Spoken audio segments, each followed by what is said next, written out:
भारतीय चुनावी लोकतंत्र में एग्जिट पोल अब एक स्थायी इवेंट बन चुके हैं और लोगों को इस पल का बेसब्री से इंतजार रहता है। मतदान खत्म होने के बाद लोग टीवी स्क्रीन के सामने और डिजिटल प्लेटफॉर्म खोलकर बैठ जाते हैं। लोगों को रिजल्ट का बड़ी ही बेसब्री से इंतजार रहता है, बल्कि सबको पता होता है कि एग्जिट पोल के जो नतीजे होते हैं उनके सही होने के चांस 50-50 रहते हैं। सीटों के अनुमान और वोट प्रतिशत की गणना से शुरू हो जाते हैं, सरकार बनते और बिगड़ते के दावे के साथ। पर दोस्तों सवाल दोस्तों वही पुराना है कि एग्जिट पोल अगर सचमुच विश्वसनीय नहीं है तो ये लोगों को इतना आकर्षित क्यों करता है? क्या ये केवल एक आकर्षण वाला टाइम पास है जिसे दर्शकों की भावनाओं को साधने के लिए परोसा जाता है? 2004 के लोकसभा के चुनाव में ज्यादातर पोल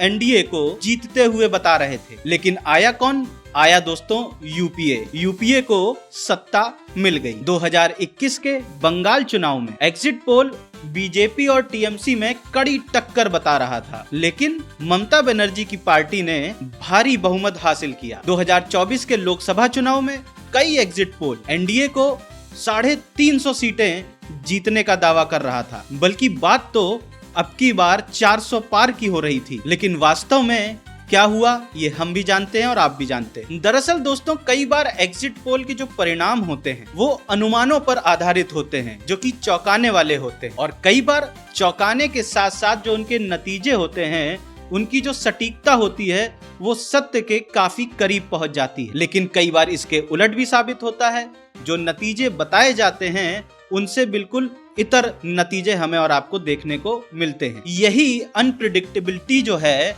इसे एक दिलचस्प लेकिन संदिग्ध औजार बनाती है। कुछ लोग एग्जिट पोल को गणित से ज्यादा मनोवैज्ञानिक खेल की तरह मानती है। बंगाल में अभी चुनाव संपन्न हुए हैं और सारे चैनल एग्जिट पोल दिखाने शुरू हो गए हैं। बुधवार से शुरू हुए एग्जिट पोल से इस द्वंद्व को आप बड़े ही आसानी से समझ सकते हैं। पश्चिम बंगाल विधानसभा के लिए कुछ पोल्स टीएमसी को हारते हुए दिखा रहे हैं, वहीं कुछ पोल्स उसी पार्टी को भारी बहुमत के साथ जीतते हुए दिखा रहे हैं। एक ही चुनाव, एक ही मतदान, लेकिन जो नतीजे हैं उनके अनुमान पूरी तरह से विपरीत दो जगह देखने को मिल रहे हैं हमें। और यही विरोधाभास एग्जिट पोल के जो सीमाएं हैं उनकी लिमिटेशन हमको उजागर कर रही हैं। इसी तरह एग्जिट पोल तमिलनाडु में अभिनेता विजय की पार्टी को बहुमत में दिखा रहा है, जबकि अधिकांश अन्य एग्जिट पोल में इस संभावना को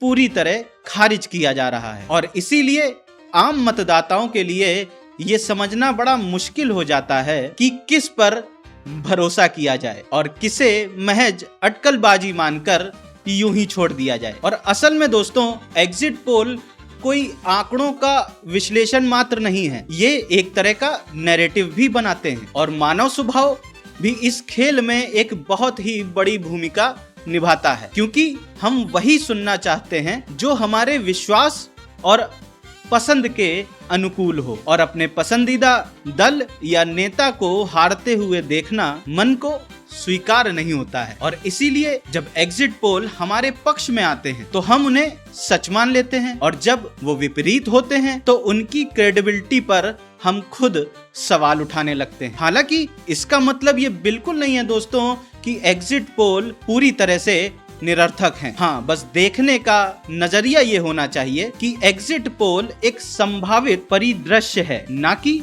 अंतिम परिणाम। इसीलिए दोस्तों एग्जिट पोल को मात्र एक टाइम पास ही मानिए। बाकी बंगाल में किसकी सरकार आएगी ये तो हमें पता चल जाएगा 4 मई को। आप एग्जिट पोल को किस नज़र से देखते हैं हमें कमेंट में जरूर बताइएगा। आशा करते हैं ये वीडियो आपको पसंद आया होगा। वीडियो पसंद आया तो किसी 2 लोगों को शेयर जरूर करिएगा। हमारे सोशल मीडिया हैंडल है उनको फॉलो कर लीजिए, हमारा व्हाट्सएप चैनल है उसको फॉलो कर लीजिए, तो हम तक पहुंचने का एक आसान तरीका आपको मिल जाएगा।